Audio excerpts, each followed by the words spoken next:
glass is breathing again. That's the first thing I notice.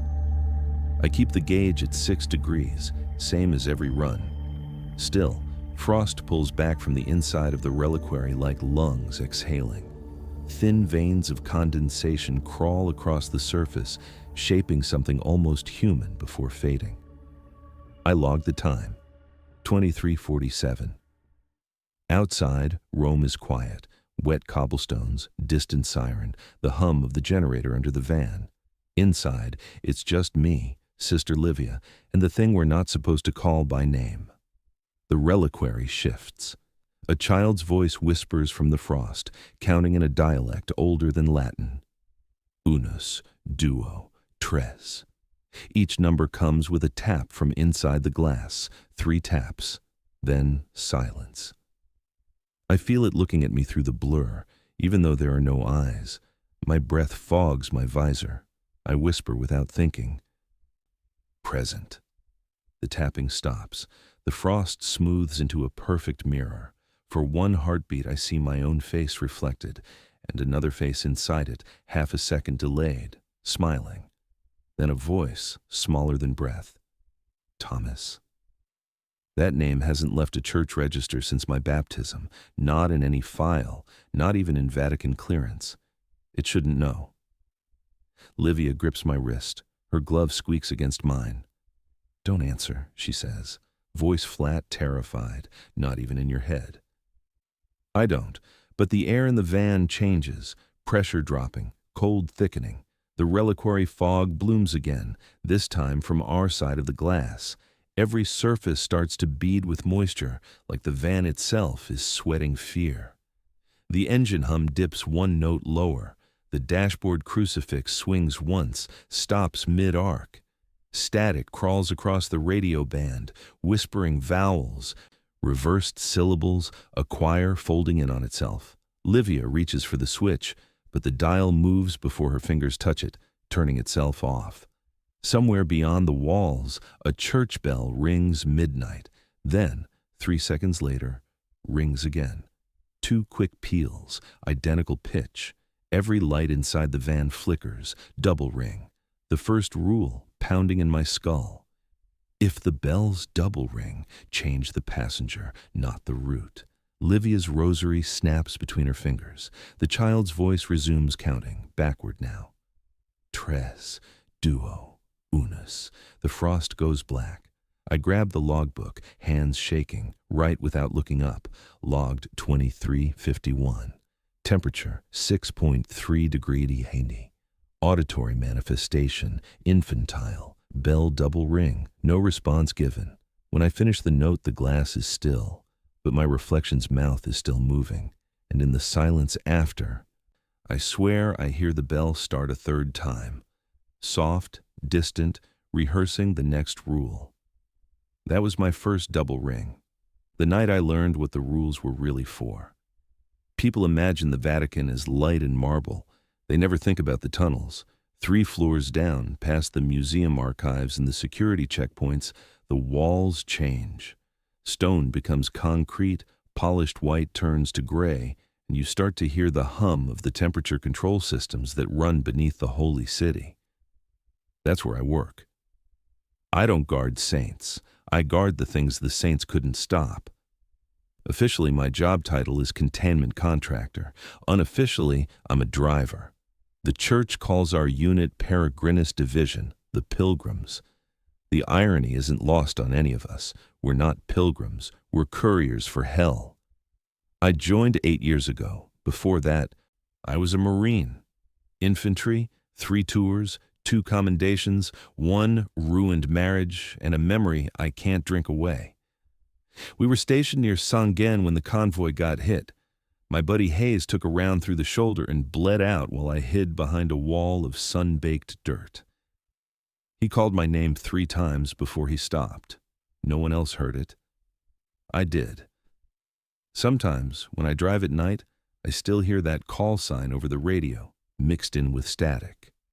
That's the sound that follows me into every dark room since. After discharge, I worked private security, ports, embassies, the kind of jobs that pay for silence. Then I got a letter, not a call, not an email. A sealed envelope stamped with the Vatican crest.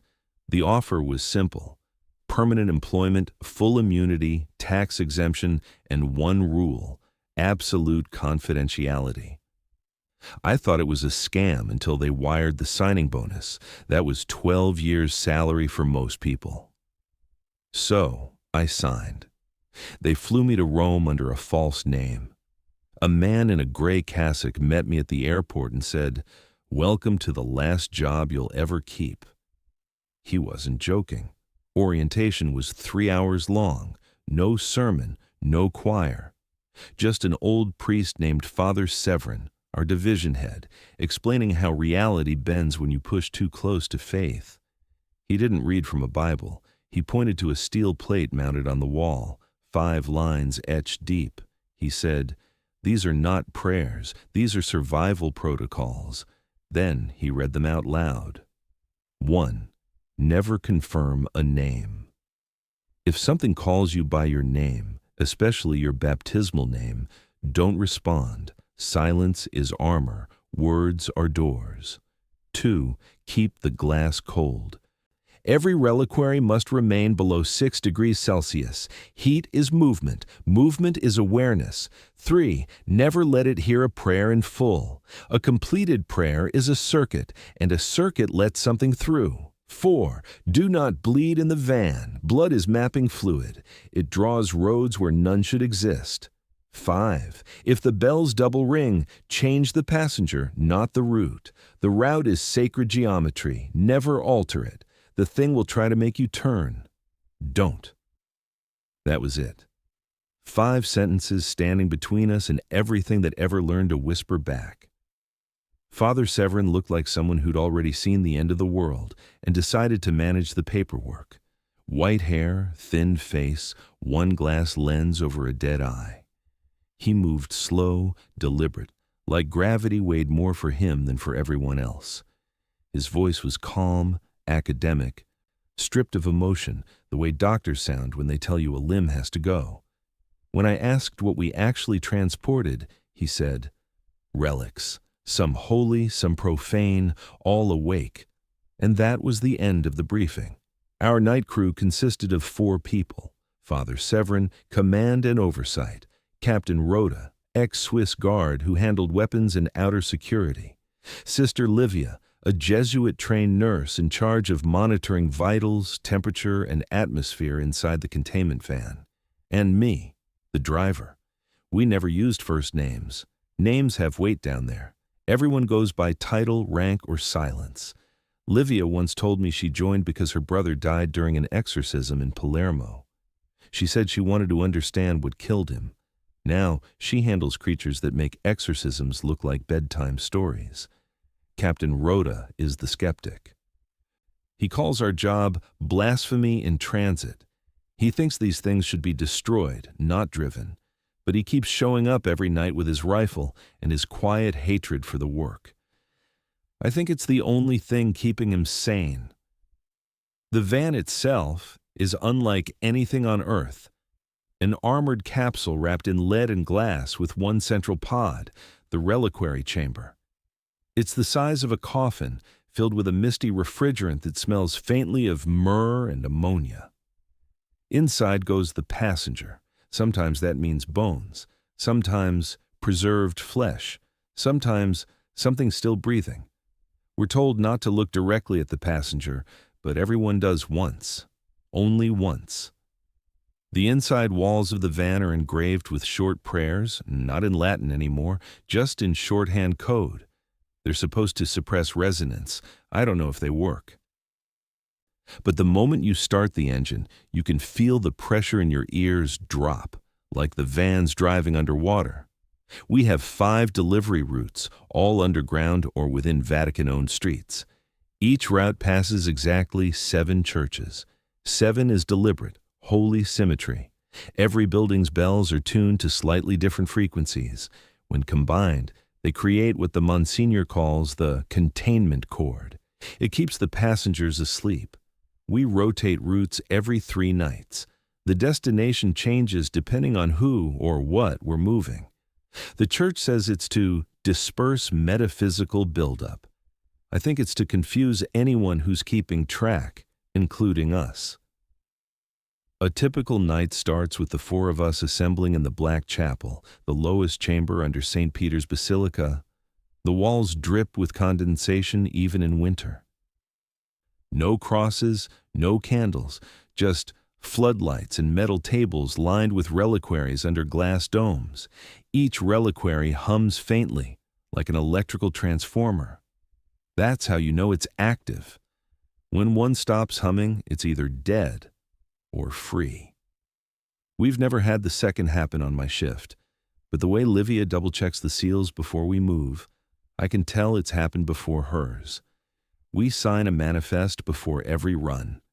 Date, route, assigned reliquary, start temperature, bell reference frequency. The Vatican tracks everything, even the silence between bells. There are microphones in every church tower along the way, recording the resonance each time we pass beneath. If two bells ring within 3 seconds of each other, that's a double ring. It means the geometry is shifting.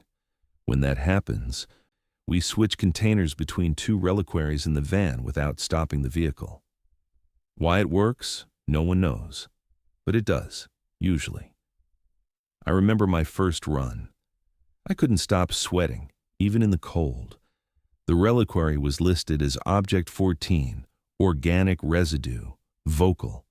They didn't explain more. Severin just said, "If you hear it speak, pretend it's radio interference."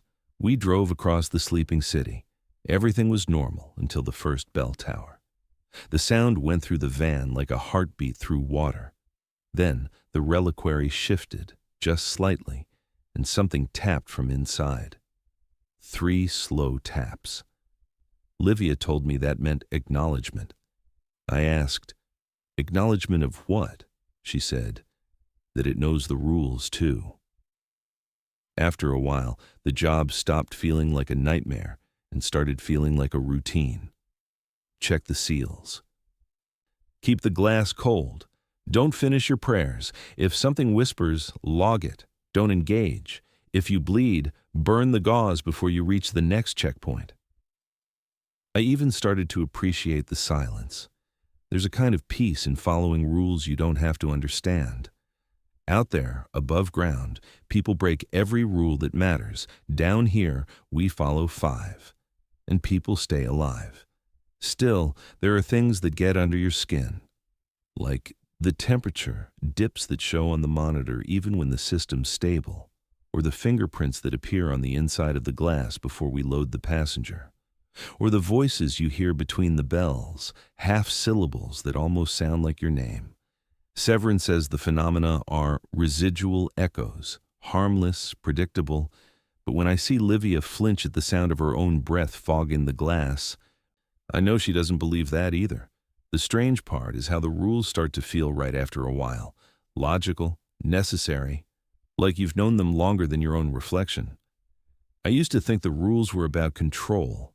Now I think they're about recognition, like the church figured out what these things understand and decided to play along. Rule 1.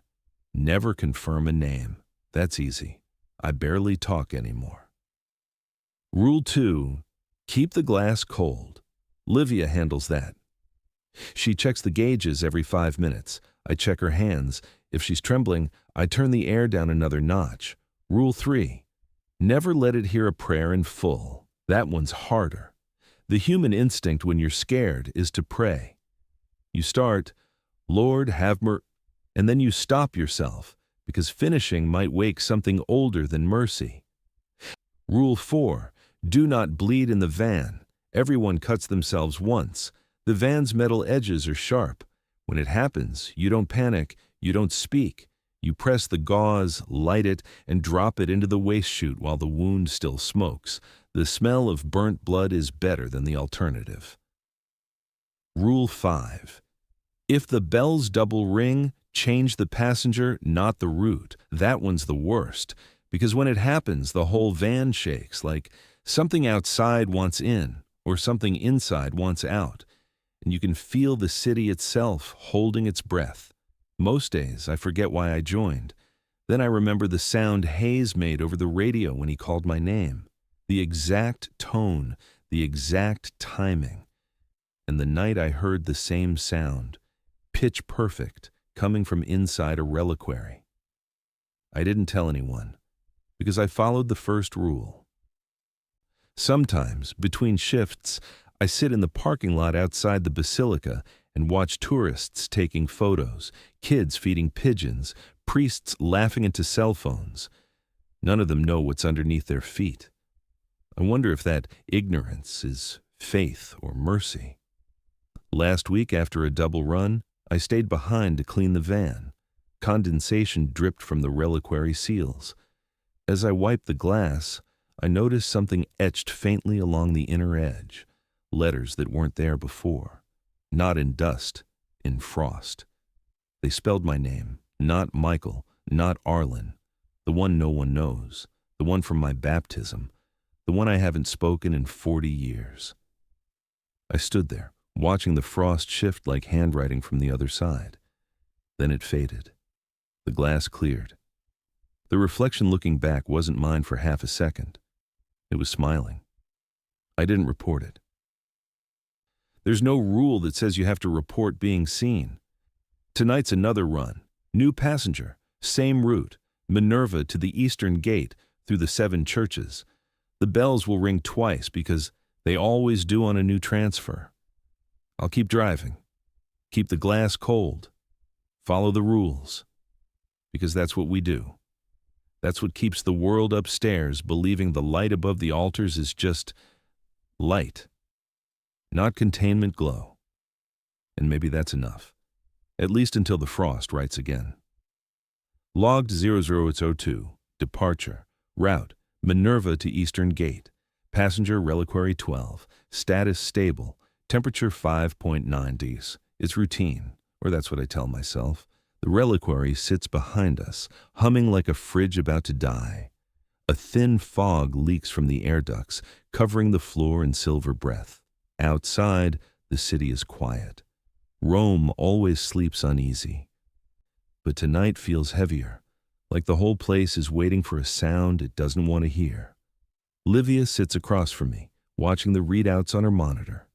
Captain Rhoda's up front, half in the driver's seat, half out the window scanning the road with his flashlight. No one talks for the first 5 minutes. It's the unspoken rule, silence until the first bell. Gauge is holding, Livia says. Good, I reply. How long's the run? 43 minutes, give or take. Feels longer, she says.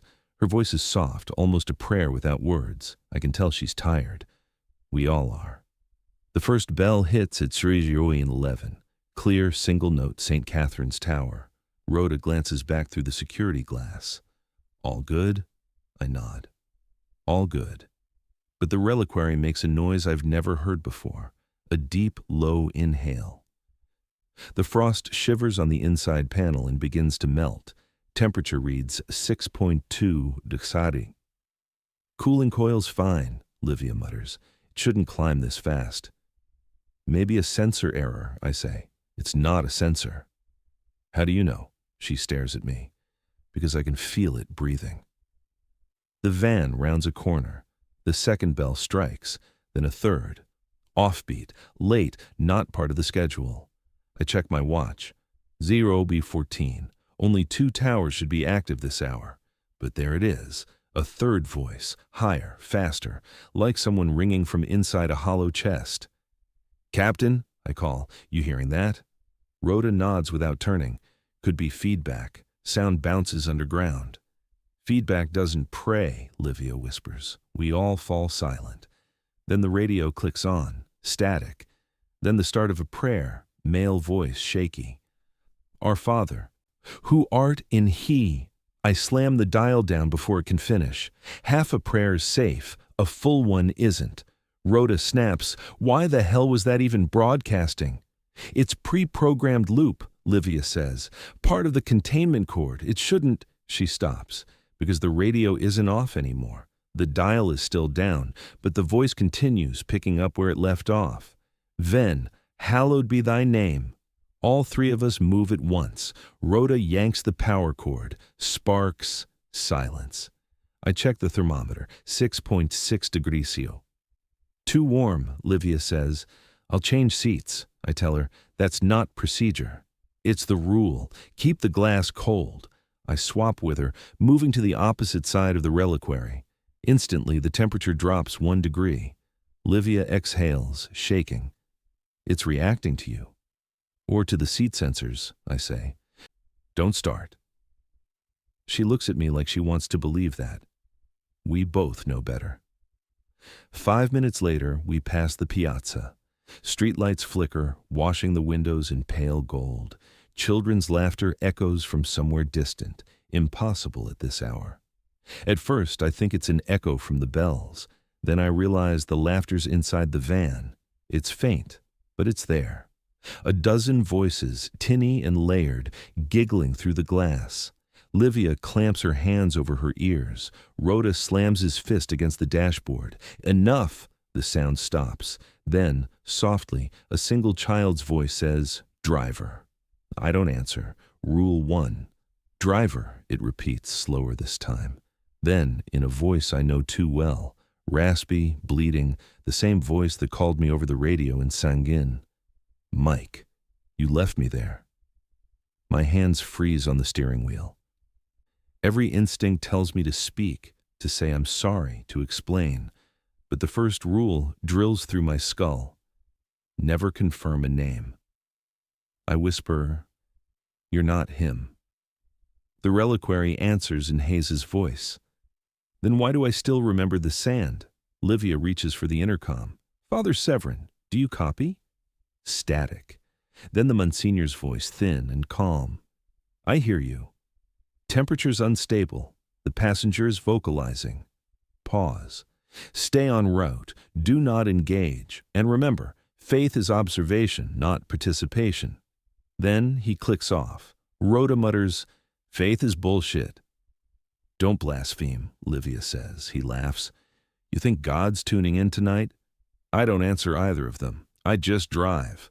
Log 0026, temperature 6.8 degrees. Vocalization continues. Bell count 3. When we reach the tunnel near Santa Maria, the walls start sweating. Water drips from the ceiling in rhythmic taps. Livia's monitor beeps in a regular pattern, heart rate 42 BPM dropping. But it's not connected to a person, it's connected to the reliquary. "Is that a heartbeat?" I ask. She nods slowly. "Since when do bones have heartbeats?" "Since they remember they were alive." The words hang in the air like cold smoke. The laughter starts again, faint, layered under the heartbeat. Then the radio, still unplugged, hisses back to life. Not a voice this time, music. Old church hymn, reversed like a record playing backward. Livia covers her mouth. "That's the Sanctus." "No Latin," Rhoda snaps. "It's not Latin anymore," she whispers. "It's us." I listen closely. She's right. Under the reversed chant, I hear our own voices repeating fragments we just said, stitched together like a conversation we never had. Suddenly, a sharp crack. Glass stress. The reliquary's front panel fractures in a spiderweb pattern, frost crawling away from the impact point. Steam hisses from the vents. "Stop the van!" Livia yells. "No," I say. "We stay en route. It's gonna break." Then we follow the rule. Rhoda draws his sidearm. "If that thing breaches, I shoot it." "Bullets won't help," I say. "They'll help me," he replies. Another crack. A line of condensation forms words across the inner panel. They appear slow, one letter at a time, like handwriting from inside the frost. "Change the passenger, not the route." Rhoda stares at it, then at me. "Is it quoting the manual?" "Looks like it." "Then it's mocking us." The bells strike again, 2 quick, perfect notes. The van shudders. Rule 5. Livia's hands tremble on the lock controls. "We have to switch containers. We can't while it's active. We have to." She unclips the auxiliary reliquary from the side rack, an empty glass pod meant for emergency transfer, and drags it to the center. Mist spills everywhere. Temperature drops to 5.2 degrees C. I kill the engine but keep the power running. Every light goes blue. Do it, I tell her. She nods, hands shaking. Together, we unlatch the main seal on Reliquary 12. A hiss, cold air blasts our faces. Inside, the shape is shifting. Too many limbs, too many angles, like someone folding a body through a mirror. I can't look straight at it. Livia starts to pray but stops halfway through. Half prayer. Safe. We slide the auxiliary pod against the first and engage the magnetic lock. Mist floods the van, white and choking. Then, for a split second, there's silence. Every sound dies. No bells, no hum, no breath. Then, the second pod begins to hum. The first one goes still. Transfer complete. Logged 0.39. Double ring confirmed. Passenger transfer executed. Temperature 5.5 C. We sit there for a full minute. No one talks. No one moves. Then Livia whispers, "It followed the rule before we did." Rhoda swears under his breath, "Means it's learning." Severin's voice returns through the intercom, steady as stone. "Maintain silence until arrival. Observation, not conversation." Then the line dies again. The rest of the drive is quiet, except for the faint pulse in the auxiliary pod, slow, steady, like a sleeping animal. I stare at the cracked glass of Reliquary 12 and see my own reflection warped in the fracture lines. The shape behind it twitches once, and for a second, the face that looks back isn't mine, it's Hayes's. His mouth moves. No sound, just the motion of speaking a name I can't afford to hear. I look away. We reach the checkpoint at Aura 046. The bells ring single, the tunnel opens into daylight, and for a moment, everything feels normal again. But the thermometer doesn't go down. It keeps climbing. 5.8, 6.1, 6.4. Livia stares at it, pale. "The new pod's heating up too," I whisper. Then it didn't stay behind. That's the moment I stop pretending it's just a job. Logged Aero 103. Arrival, Eastern Gate Facility. Passenger transfer complete. Temperature 6.4 degrees. Double ring persisted. The gate opens with a hydraulic sigh. The van rolls into the underground hangar, a white room lined with black crosses and cameras. A small team waits by the loading dock, but when they see the frost webbing the glass, they stop mid-step. Nobody wants to touch the reliquary. Father Severin is there, waiting at the far end, his cane clicking on the concrete. He dismisses the handlers with a gesture. "Leave it. The van stays sealed."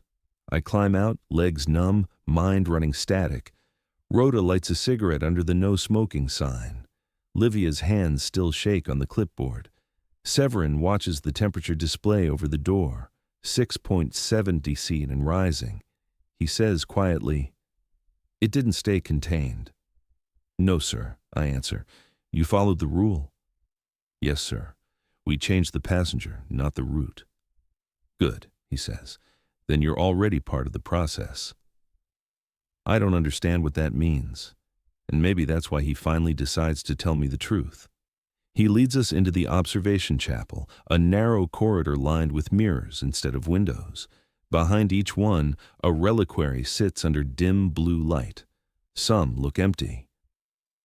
Some don't. "This facility," Severin says, "wasn't built to contain demons. It was built to confuse them." I glance at Livia. She's pale. Rhoda scoffs. "Confuse them? What kind of strategy is that?" "The only one that works," Severin says. "You can't destroy a concept. You can only misdirect it." He points to the mirrors. "What you see here are contracts. Every reliquary is a covenant between heaven, earth, and what's beneath both. The entities inside aren't prisoners. They're clients." "Clients?" I repeat. "They lend power. They receive memory. A transaction." Livia shakes her head. "You're saying the church trades with them?"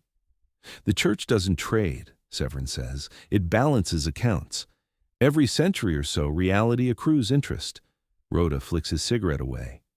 "And our job is what? Debt collection?" "No," Severin says. "You're couriers. You move the signatures so the balance can't be traced." He turns toward me. That's why the routes never change. That's why the bells matter. Each bell tower marks a vertex of containment. Together, they form a sigil that keeps the contracts from completing. I try to speak, but nothing comes out. All I can hear is the hum from the reliquary through the wall. Low, steady breathing. Severin continues, his tone clinical. Every time you drive, you feed them routine. And routine, Mr. Arlen, is faith in its purest form. It tells the universe that order still exists. Livia's voice cracks. We're feeding them? Not directly. You're feeding the pattern. The pattern keeps them docile until someone bleeds, prays, or answers. He looks at me when he says that last word. My throat tightens. Sir, I ask, why did it use my voice tonight? Severin doesn't blink. It's how they test the walls, by echo. It called me by name. Then it found a crack. I swallow hard. And if it knows my name? He hesitates, which is worse than any answer. Finally he says, then part of you is already on the inside. He walks closer to the observation window and lays a hand against the glass. The thing you drove tonight, Reliquary 12, used to be a priest, 19th century. He tried to translate forbidden scripture. The words rewrote him from the inside out. Now he's a voice without lungs. That's what we're moving from place to place, echoes of people who tried to understand God too well. Livia covers her mouth. You said these are contracts with who? Severin answers softly. With anyone who listens long enough. The lights flicker. Somewhere down the corridor, one of the reliquaries hums louder, like it's laughing. Severin sighs. It hears us. He turns to Rhoda. Go check the eastern valve. Make sure the coolant flow's intact. Rhoda leaves, muttering curses. The door shuts. The room feels smaller. Severin lowers his voice. Mr. Arlen, when did it say your name? In the van, after the second bell. And what did it sound like? I hesitate. Like someone I left behind. Ah, he says, almost kindly. They always use the ones we fail. He studies me like a specimen. Do you know why the rules forbid confirmation? Because it gives them permission. No, he says, because it gives you connection. Once you speak back, you stop being the observer. He steps closer. The church doesn't fear demons. It fears contamination of narrative. If you speak, you join the story. And once you're in the story, you can't leave it, Livia whispers. That's what happened to the translator priest. Severin nods. He believed the words too much. I look through the mirror. Behind the glass, the reliquary shifts. Something presses against the frost. 5 fingertips, slow, deliberate. Then a smudge forms letters, just like before. Thomas, my baptismal name. I feel my pulse spike. Severin says, don't respond. I'm not. You already did, he murmurs. Your heart did. He steps back. It's listening to that rhythm right now. The smudge on the glass spreads, shaping words. You owe me sand. My knees almost buckle. Hayes's last words over the radio. Sand's in my mouth, Mike. Don't let it fill me. I grip the table edge. It's not him. Severin answers, no, it's you. The memory it took when you first touched the seal. It's feeding it back. Livia looks at me, horrified. You touched the seal? Only once, I whisper, when we loaded it. Severin sighs. Then it marked you. That's how they work. Contact equals covenant. A sharp pop echoes through the intercom. Rhoda's voice distorted. Sir, we've got pressure failure on line 3. Severin presses the switch. Hold position. Don't. The intercom cuts off. A second later, the lights dim to red. Alarm siren, low and pulsing. Coolant hissing somewhere behind the walls. Severin straightens his collar. Containment's compromised. What do we do? Livia asks. We do nothing. We observe. That's insane. Observation, he repeats. Is participation denied? He turns to me. Mr. Arlen, tell me exactly what it said, every word. It said, driver, then my name, then it said, you left me there. Severin nods slowly. Good. It remembers your guilt. That's its way in. It's not guilt, I say. It's truth. He smiles sadly. That's even worse. The mirror vibrates. Cracks crawl outward like veins. Behind the glass, the shape inside the reliquary moves closer. Tall, thin, almost human. Its face presses to the glass, skin pale as wax. The mouth doesn't move, but the voice fills the room. Michael, then again, softer. Thomas. Livia screams, backing into the wall. Severin raises a hand. Don't react. It feeds on symmetry. I can't stop staring. The eyes, if you can call them eyes, look like mirrors filled with sand, every grain swirling. Mike, Hayes' voice again. Say it, it whispers. Say my name and I'll let you sleep. My throat locks. Livia grabs my arm. Don't. Please. I just want to know if it's him, I mutter. It's never them, Severin says. How do you know? Because they never stop asking. The reliquary glass fractures completely, a hairline crack across the surface. Cold air floods the room. Lights flash. Every mirror down the corridor vibrates in chorus. The entire hall is breathing now. Severin leans close to me, almost shouting over the hum. Do you understand now what we're guarding? I shake my head. He says, we're not guarding demons. We're guarding memory. Every sin, every prayer, every unburied word, they gather weight. These reliquaries are ballast. Without them, the church floats away. Livia's crying. You're saying the Vatican's built on guilt? He looks at her, eyes flat. Isn't everything? The alarms stop. The hum settles into a single tone, low, vibrating through bone. On the mirror, the words rewrite themselves. I remember you, Severin whispers. It's begun the echo phase. What does that mean? It's trying to write its memory into yours. I feel a pressure in my head, like a thought that isn't mine pushing forward. Images flash, sand, blood, the van, frost turning to glass. And in the reflection, I see the reliquary's face overlaying mine, mouth moving in sync. For the first time, I realize it's not mimicking me. I'm mimicking it. Livia grabs the emergency rosary from the wall and starts praying out loud. I shout, "Stop, don't finish it!" But she keeps going, voice cracking on the final word.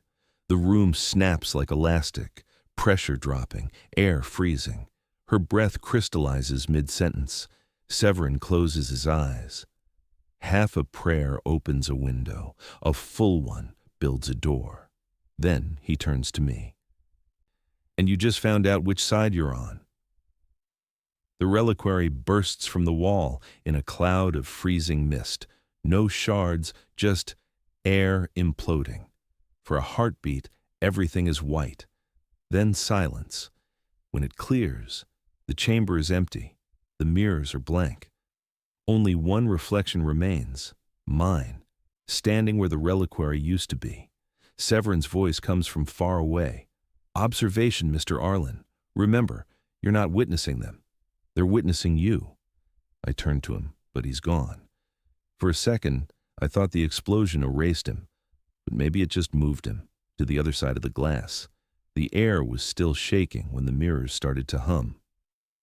Logged Ura 1 Faru 4. Containment breach. No casualties visible. Reflection persists.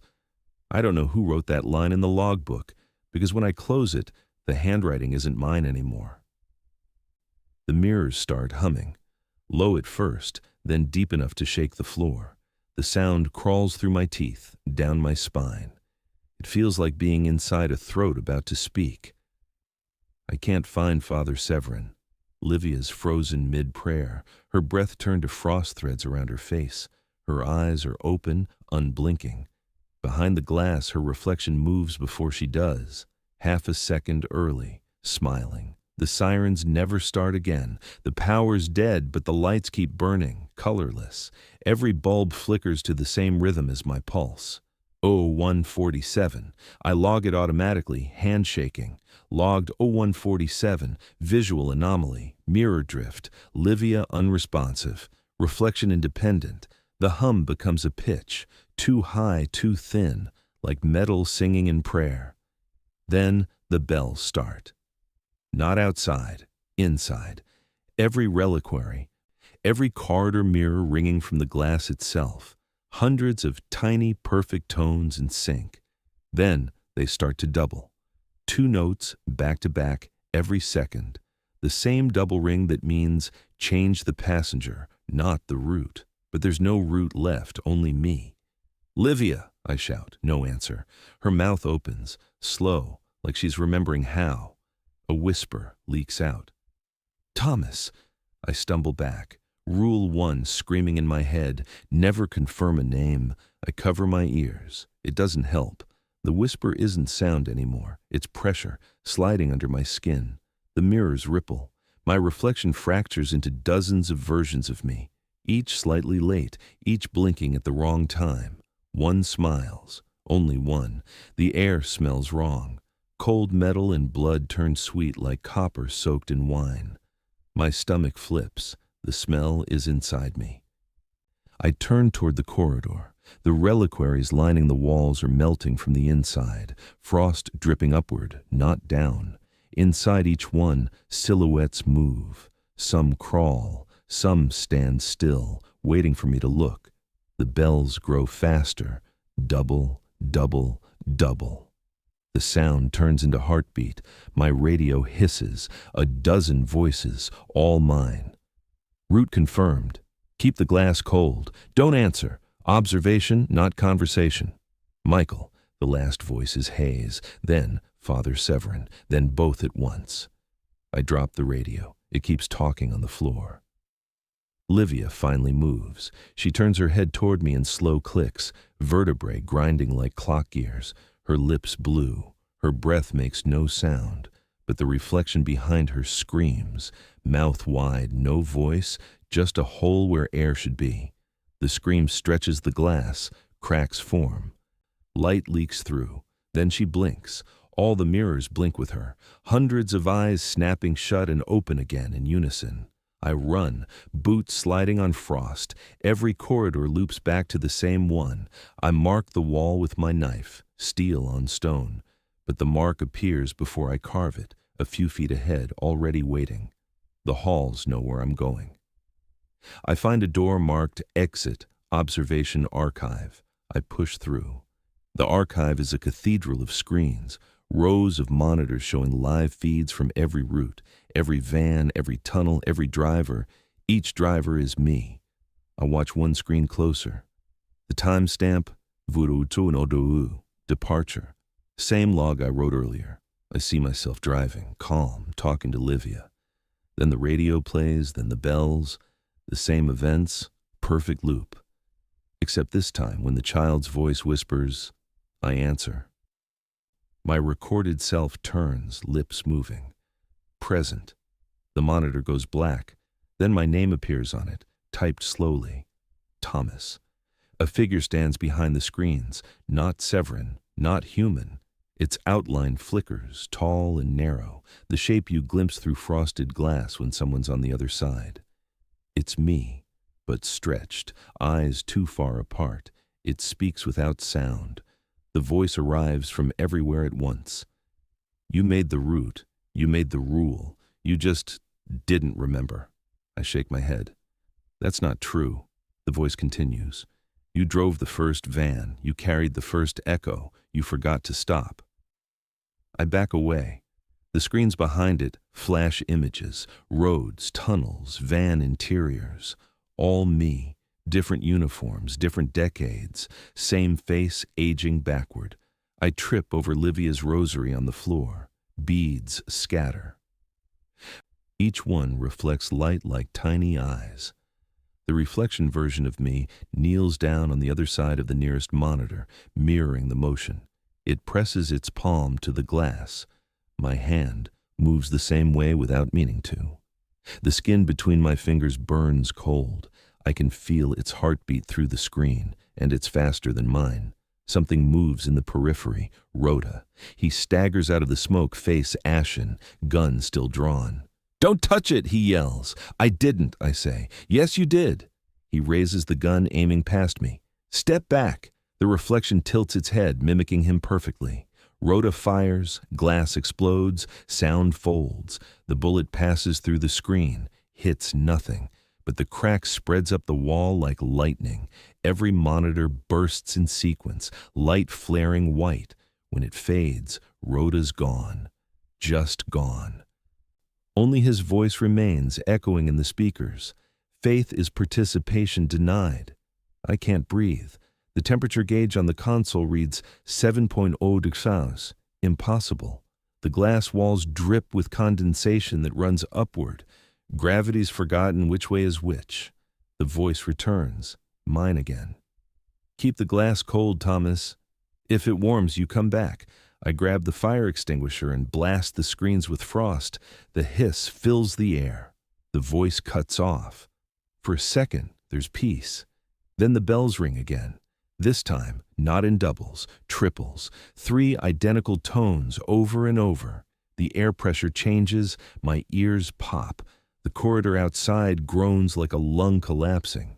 Every reliquary in the complex starts to vibrate. Cracks bloom across the walls. Glass turns liquid, pooling on the floor. The mirrored surfaces ripple until they're no longer reflecting. They're showing. I see streets, cathedrals, children playing under daylight that looks too bright to be real. Every image framed by frost, Rome but cleaner, empty. A world rebuilt from memory. The voice whispers, "We're remaking it. You just need to drive." I try to run again, but the air feels thick. Each breath drags like syrup. I stumble past frozen bodies, Livia, Rhoda, others I don't recognize. All staring, all breathing in rhythm with the bells. Their eyes mirror silver. Their chests rise and fall opposite mine. Inhale when I exhale. Perfect inversion. I reach the van bay. The vehicle door stands open. Inside, frost swirls in perfect circles, breathing on its own. On the windshield, a line scrawled in condensation. Change the passenger, not the route. Inside the cab sits someone. Uniform identical to mine. Head bowed, hands on the wheel, breathing. It looks up. It's me. Late, it says, my voice. I raise the pistol from Rhoda's belt, point it. The other me doesn't move. Drive, it says. Finish the route. I fire. Glass shatters inward. Mist floods out, wrapping around me, pulling, cold and wet like being swallowed by snow. Inside the mist, I hear the bells slowing down. 1, 2, 1, 2. Then silence. When I wake, I'm sitting in the driver's seat, engine idling, dashboard light steady, everything quiet. The reliquary behind me hums softly. Temperature 6.0 degrees, stable. Livia's voice crackles through the intercom. Gauge holding. You okay, Mike? I look into the rearview mirror. She's there, alive, smiling faintly. I exhale. Yeah. All clear. The mirror breathes with me, only it exhales first. Logged 02.12. Route stable. Passengers secured. End of shift. But the handwriting again isn't mine. I don't remember falling asleep. Maybe I never did. The hum just slowed until it sounded like silence. It's morning when I realize I'm still moving. The sun is low, thin, the color of bone. Rome looks normal again. Tourists crowd the steps, pigeons scatter, bells ring, single like nothing happened. But every sound feels staged, like the world's been rebuilt from memory, and I'm the only one who knows it. The van hums beneath me. Temperature steady at 6 degrees, reliquary sealed, everything according to protocol. Only difference is the air, too clean, too rehearsed. I keep driving because I don't know how to stop. The radio's silent now, no hymns, no static. Just the faint clicking of the cooling system keeping the glass cold. I log it anyway. Logged 06.03. Route continues. No deviation, no response. Habit is stronger than faith. I pull into the Black Chapel for debrief. No one's there, no guards, no Severin, just the echo of the van engine bouncing off wet walls. There are no footprints on the floor, only mine. The reliquaries along the sides are covered in frost. Each one holds a shape that's not quite still, shadows pressed against glass like breath on mirrors. I don't open them. I don't look close enough to see if one of them is smiling. The last time I saw Father Severin, he told me observation was safety. I understand now he meant paralysis. If you keep watching long enough, you forget which side of the glass you're on. You start to think maybe the reflection is the one keeping the world stable, and you're just its rehearsal. I clean the van out of reflex, wipe the condensation, replace the burnt fuses, check the coolant. When I look up, the windshield fogs itself again, one slow, perfect breath. It writes nothing this time, but the movement is deliberate, like acknowledgement. I whisper, "I see you." The frost pulls back. No answer. But the air grows warmer, and I know that means something's listening. I tried to pray once, just to see what would happen. Couldn't remember the words. Every line felt dangerous, like finishing a circuit that shouldn't close. I stopped halfway through, like we were trained. Half a prayer for half a man, safe enough to survive, too broken to believe. My reflection doesn't line up anymore. In rest stops, in bathroom mirrors, in the rear-view glass of parked cars. There's always a half-second lag. Sometimes I see myself turn before I decide to. Sometimes the reflection waits for me to blink first. The delay is small, but it's there. An echo between thought and proof. Maybe that's what eternity feels like, always being almost real. I thought I'd feel guilt for what happened, for Livia, for Rhoda, for Severin. But guilt is human, and I'm not sure I qualify anymore. What I feel is maintenance, routine, the slow rhythm of staying within the lines because the lines are all that hold the shape together. I follow the route every night now, even when there's no assignment, even when the van's empty. The bells still ring for me, always in pairs. Maybe that's the sound of the world checking if I'm still on schedule. Once, at a red light, I saw a woman crossing the street stop and look at me. She froze mid-step, hand lifted like she recognized something. For a second, her breath fogged in the air even though it was warm. When the light changed, she kept walking, but her reflection on the van window didn't. It just stayed there, watching me leave. I don't think the church remembers us. Maybe it never did. Maybe Peregrinus Division isn't a program anymore, just a pattern that keeps running because it doesn't know how to end. Like an old prayer left looping under its breath. The reports keep generating themselves. Every morning there's a new file in the glove compartment with my name on it. Typed, signed, stamped, always the same line at the bottom, route maintained, glass kept cold, no deviation. I don't remember writing them, but they're all in my handwriting. At night, the bells double ring again. No matter where I park, I hear them, sometimes far away, sometimes right above the van. When they do, I check the glass. Always the same temperature, always 6 degrees, always that faint pulse behind the frost like breathing. Sometimes I think about opening the reliquary, just to see what's really inside, to prove there's still a difference between it and me. But the rules say no, and rules are the only things still listening. The mirror above the console catches the first light of dawn. For a moment, the reflection looks right, same face, same motion. Then it tilts its head just slightly, not quite matching mine. I wait for it to fall back into rhythm. It doesn't. It just watches. I wonder how long it's been the other way around. People talk about redemption like it's a direction, forward, upward, away. But maybe redemption's just the shape left after everything else stops moving. A route you keep driving because stopping would prove it was never real. I used to think faith was belief. Now I think it's repetition. Doing the same impossible task until the world forgets why it needed doing. Maybe that's what the demons were guarding. Maybe that's what we all are. I park near St. Catherine's. Same tower, same double bell. The sound hits the air like breathing through glass. Tourists flinch at the cold breeze that follows. I sit there, waiting for the second chime, and when it comes, I whisper nothing at all. Not a prayer, not a name, just silence. The frost on the window shivers. Then a handprint appears from the inside, small and perfect, like a child's. I place my hand against it. The glass is warm. For the first time, I don't pull away. Logged Euro 659. End of route. No further instructions. The ink dries before I lift the pen. Outside, the bells ring once more. Double tone, same as always, only this time there's no echo. Only the quiet. And somewhere behind the glass, something exhales for the last time. I used to think evil made noise, that if something wanted you, you'd hear it coming. Now I know it waits in the quiet, in the breath between two bells. They call it routine. I call it the heartbeat of something older than the church itself, a system that learned how to keep breathing through us. Every night I tell myself the same thing.